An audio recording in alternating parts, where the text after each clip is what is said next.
Yo, what is up everyone? OJ over here from Player Essence and welcome to another video. Today we have some awesome information for you guys, so let's go ahead and get right into it. And we are starting off with Monster Hunter Generations Ultimate, and the developers have explained why the Western release took so long, about a year's time plus to come out. So here is what the developer had to say on the matter. Quote, "The Monster Hunter production team were working on Monster Hunter World after the release of the Japanese Monster Hunter Double Cross, but there was a huge demand for a Western version, so we decided to bring it to the West." So there's a couple things that concern me with this. There was a huge demand. What do you mean there was a huge demand? So you decided to. Why isn't that something that's already a priority? Okay, I didn't see a huge demand for Monster Hunter World on the Xbox One, but yet you guys still brought Monster Hunter World over to the Xbox One. Now I get it, I understand. With Monster Hunter on the PlayStation 4, if you're going to do that anyways, having it on the Xbox One is an easier port, but it wasn't like there was a huge demand for that. Why does there need to be a huge demand in terms of that? People asking, why isn't it just something that is there? Now, I understand this is an interview. Obviously, he's not telling the full story here. Guys, there's a lot more than meets the eye. There's a lot more, whatever you guys are reading or whatever you're hearing, whatever the case is, there's a lot more to it, and I get that. This is essentially playing the PR angle at it. Oh, well, we listen to the fans. But like I've said before, and I'll say it again, the fact that people have to ask for this when Monster Hunter should have just been something that happens. Now, don't get me wrong, it probably would have happened anyway. I don't think people would have had to ask, but at the same time, people did anyway, and Capcom just gave the same answer. So it just seems kind of weird how it's all set up and how Capcom plays this angle when it comes to Switch only, really, not when it comes to other systems, but when it comes to the Switch, they play this type of angle. And like I said, I think it's all semantics at the end of the day, because I still feel Monster Hunter Double Cross or Monster Hunter Generations Ultimate would have came over. But like I said, from just a fan's standpoint, I think it's just kind of silly that people have to sit there and ask, and there's a question mark about it when there was no question mark about an Xbox One Monster Hunter World, which, by the way, who even knows where the sales are with that game? I doubt it's even done that well. So that's the one thing that I just want to say. Like, I just think that that's kind of ridiculous. But once again, I think it's semantics. They were going to bring it over anyway. But one thing that I do want to mention with Monster Hunter, and I've talked about this a number of times with Generations Ultimate and just Monster Hunter in general, I'm waiting to see what they do going forward in the future, because Capcom has talked about Monster Hunter coming over in terms of a brand new Monster Hunter game. But this is one thing that I want to see. Generation Ultimate is awesome, or Generations Ultimate is awesome, I should say, but I would love to see Monster Hunter stories. This is just something that I want to see. So hopefully Capcom does consider bringing that over if they want to. That's a 3DS game, a late 3DS game. I think it's one of those games where I'm like, man, they probably should have just waited and put it on the Switch if they could, or had that ahead of time, but they developed it on the Nintendo 3DS, and it's a very well-made game. I don't think it was like a cheap game that they just developed in like half a year or something like that. So these things kind of have a way of working themselves out when it comes to Monster Hunter, but I want to hear you guys' opinion on Monster Hunter Generations Ultimate, because I've talked about it a number of times on this channel, and I want to hear what you guys have to say once again. Like, are you guys going to be picking up this game when it comes to it, and what makes Monster Hunter Generations Ultimate so good? Because I've heard about the hardcore Monster Hunter games game is like Generations Ultimate, and more of the game for newcomers that has less content is like a Monster Hunter World. So what makes Generations Ultimate so good? If you've played Double Cross, or if you know about the franchise, let me know your thoughts in the comment section below. Alright, and moving into the next topic here, Dragon Ball FighterZ DLC characters Base Goku and Base Vegeta. We have the first screenshots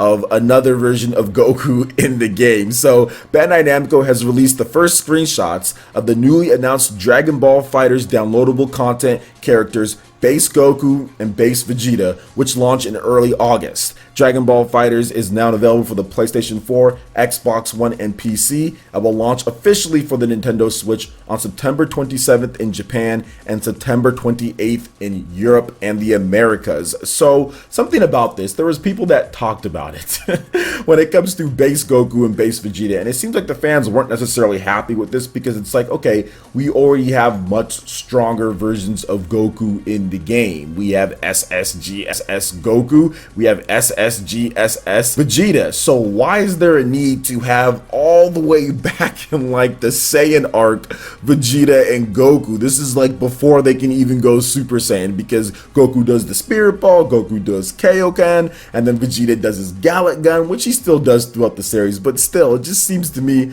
like there's no need to have these two base characters in there, although I'm a huge fan of the base Goku and base Vegeta, and you can even tell like with Vegeta, he looks a lot younger, so does Goku. I love their forms in terms of like the art and animation. Vegeta's expression right here completely just captures the essence of how he was back then, you know, and everything, which is great. His hair, everything is accurate, and I get that. There's people who love the Saiyan armor, the old school big bulky Saiyan armor sticking out from the shoulder pads there, the football ones, so that's cool, and I get that there's a lot of fans of that. But we already have Goku and Vegeta in the game, you know, and that's one of the things that I guess like transformations, but this is one thing that's like they're younger, so I get that. But either way, I still think that Dragon Ball FighterZ is going to be a hit on the Nintendo Switch. I'll be picking it up day one and be battling it out against you guys and probably getting bopped in that game. There's a lot of combo spamming type of deals that go on in that game. There's a lot of weird stuff, a lot of imbalance with some of the characters. Now, they're doing their best to balance things out. They've released a number of patches that have fixed things here and there, but there's still definitely some work to be done. But at the same time, it's still a super fun game with great controls, a lot of cool characters, and just a lot of stuff to learn in the game in terms of mechanics and combo chaining and what you can do, tag teaming up. It's 3 versus 3, so there's still a lot of content. There's a great single player campaign that's also in there as well. They have an exclusive original character with the Android 21, so that's awesome too. And all of the mannerisms and the art style and just the graphics, everything is just smooth in the game. Another Unreal Engine 4 title coming over to Nintendo Switch, and we'll see maybe potentially if that update does anything for it, because the Unreal Engine got a huge update on the Switch, but I doubt it will. I think the game is pretty much done. We're in July, the game's coming out pretty soon here, so I'm pretty sure they're just finishing up the last touches on the game. But either way, I'm excited to check out base Goku and base Vegeta, even though I have some reservations about bringing characters back that are just the same thing but just when they were younger. I mean, there's still guys like Dispo. I want to see Dispo in there. I still want to see a few of the other characters from the Dragon Ball Z lore, so we'll see if we get those later down the line. But either way, what characters would you like to see announced as DLC next for Dragon Ball FighterZ? Let me know your thoughts in the comment section below. Alright, and moving into the last topic here, Jump Force has brand new screenshots for Ichigo Kurosaki, and it's looking pretty good outside of the art style. You guys know how I feel about this game, and if you don't, well, I'll talk about it after this. So Bandai Namco has released a brand new set of screenshots from Jump Force featuring Ichigo Kurosaki from Bleach, one of my favorite anime of all time. Now, Jump Force is due out for the PlayStation 4, Xbox One, and PC in 2019. All we know is that we don't have a release window like Q1, Q2, or anything like that, just 2019. So let's talk about first Bleach and Ichigo Kurosaki, because Ichigo is awesome. I love Bleach. I watched Bleach when I was in college back in like 2007, watched the whole series. I thought it was fantastic. I've always been a big Bleach fan. It's a great series, and I like the fact that they're adding in Ichigo. But at the same time, if you look at these screenshots here, this looks like a Western developer got their hands on Ichigo and got their hands on this game. Like, why does it look like they're really just trying to make this like some type of like graphically intense, like big budget looking type of game? It seems like it's more graphics than actual substance. It doesn't seem like there's enough fleshed out from what I've seen so far. And I'm just not a fan of the art style when you're bringing over anime characters into this with like this full 3D realized look. Just not a huge fan of it. I know they're trying to differentiate themselves from the franchises and other games in those franchises. You don't want it to look just like Dragon Ball FighterZ or to look just like Dragon Ball Xenoverse. I understand that, but to me, this is just not Ichigo in the way that I envision him when I see it. It just does not seem like him at all. I would have liked for them to go with more of a Persona 5 type of style to it, make it really slick